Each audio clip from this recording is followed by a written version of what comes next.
Oui, vous venez de me demander une très bonne question. En tant que croyants, comment devons-nous agir devant les événements qui se passent aujourd'hui dans le monde? C'est une question biblique, elle mérite une réponse biblique.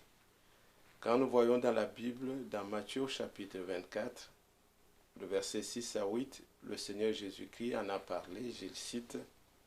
Il a dit, vous entendrez parler de guerres et de bruits de guerre, gardez-vous d'être troublés, car il faut que ces choses arrivent, mais ça ne sera pas encore la fin. Une nation s'élèvera contre une nation, un royaume contre un royaume. Il y aura en divers lieux des famines et des tremblements de terre. Tout cela ne sera que le commencement des douleurs. Donc le Seigneur avait annoncé qu'il y aura toutes ces choses que nous voyons, des tremblements de terre, des calamités, il y aura des guerres, des bruits de guerre. Dans le temps, les gens pouvaient le lire, mais maintenant, nous vivons cela.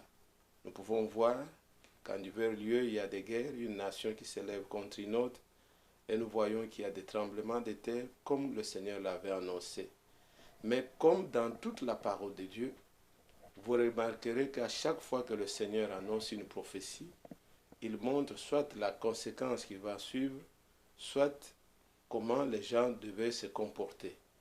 Vous verrez par exemple lorsqu'il disait de Jérusalem qui sera investie, quand vous allez dans le livre de Luc 21, il leur a dit, quand vous verrez Jérusalem investie par les armées étrangères, fouillez. Mais à ce sujet, le Seigneur nous donne une réponse.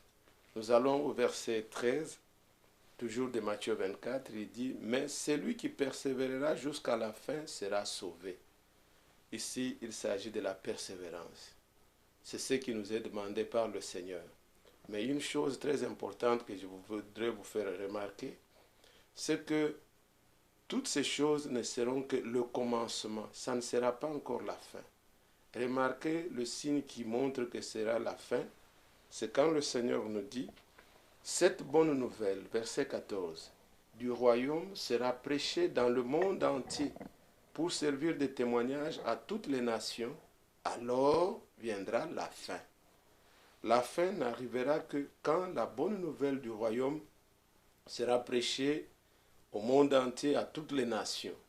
Cela sera conforme à ce que le Seigneur avait déjà annoncé dans le temps ancien, dans Genèse au chapitre 12, où il montrait à Abraham que toutes les nations seront bénies en ta postérité. Il faut que toutes les nations soient bénies, qu'ils reçoivent l'évangile, la bonne nouvelle. Et alors viendra la fin. Cet évangile, ce n'est pas tout ce que les gens prêchent, mais il s'agit, selon Apocalypse 14, versets 6 et 7, un ange qui survolait et qui disait, qui prêchait l'évangile éternel, qui disait au peuple, craignez l'Éternel, adorez celui qui a créé le ciel et la terre.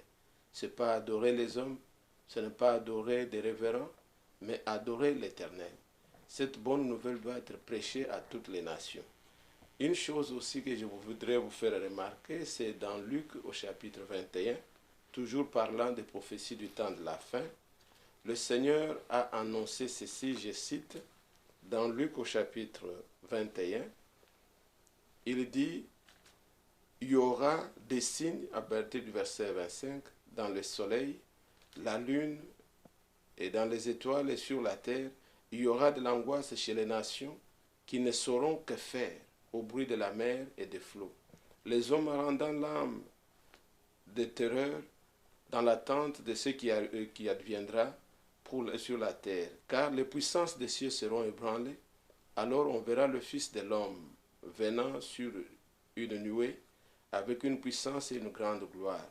Quand ces choses commenceront à arriver, redressez-vous, levez vos têtes, parce que votre délivrance approche. Ceci est le comportement des enfants de Dieu. Relevez vos têtes puisque votre délivrance approche. Il y a de plus grandes douleurs qui sont annoncées ici, qui arriveront avant que le Seigneur vienne établir son royaume. Mais on nous dit que lorsque vous voyez déjà toutes ces choses commencer à arriver, relevez la tête. Quel est le comportement que nous devons avoir maintenant en tant que chrétiens, en tant que croyants de la parole? Il nous est dit au verset 36, pour ne pas beaucoup lire, on nous dit au verset 36, « Veillez donc et priez, en tout temps, afin que vous ayez la force d'échapper à toutes ces choses qui arriveront et de paraître debout devant le Fils de l'homme. On nous dit de veiller et de prier pour que nous ayons la force de surmonter à toutes ces choses qui doivent arriver. Ici, il s'agit de prendre la parole de Dieu comme elle s'exprime. On ne dit pas de veiller dans les églises et ne pas dormir, mais veiller sur les prophéties bibliques et prier sans cesse. Les prophéties avaient annoncé, Malachie chapitre 4, versets 5 et 6, que avant ces jours grands et redoutables, je vous enverrai Élie le prophète. Il ramènera le cœur des enfants à leur père et le cœur des pères à leurs enfants, de peur que je ne vienne frapper le pays d'interdit. Dieu ne veut pas frapper le monde d'interdit, mais vous nous a envoyé Élie le prophète, pour que nous soyons ramenés à la foi de nos pères apostoliques, croire comme ils croyaient, se comporter comme ils se comportaient, aimer comme ils aimaient, prêcher comme ils prêchaient, vivre la vie de Dieu comme ils vivaient. Il a fallu que cette prophétie s'accomplisse avant que le Seigneur ne revienne et qu'il ne frappe le pays d'interdit. Ceci est conforme. Vous allez dans la Bible, dans Matthieu au chapitre 17, verset 11, vous verrez le Seigneur dire qu'il est vrai qu'Élie doit venir et rétablir toutes choses. Marc chapitre 9, verset 12, il est dit, Élie viendra et rétablira toutes choses. Ne pensez pas que c'était Jean-Baptiste, puisque Jean-Baptiste était déjà venu et qu'il était déjà mort, mais les disciples continuaient à croire. Dans Actes des Apôtres chapitre 3, versets 19 à 21, il est dit, repentez-vous, convertissez-vous, pour que le temps de rafraîchissement vienne de la part du Seigneur, et qu'il vous envoie celui qui vous a été destiné, le Seigneur Jésus, que le ciel doit garder jusqu'au temps du rétablissement de toutes choses dont Dieu a annoncé, anciennement par ses saints prophètes. Ce temps de rétablissement-là était toujours attendu. C'est l'heure maintenant où le Seigneur a envoyé un message pour rétablir toutes choses, pour remettre tout en ordre avant que le Seigneur vienne. Donc les événements qui se passent maintenant doivent éveiller les enfants de Dieu à pouvoir veiller sur la parole, l'accomplissement des prophéties, à prier sans cesse, à persévérer et à savoir que maintenant c'est le temps de relever nos têtes, notre délivrance approche.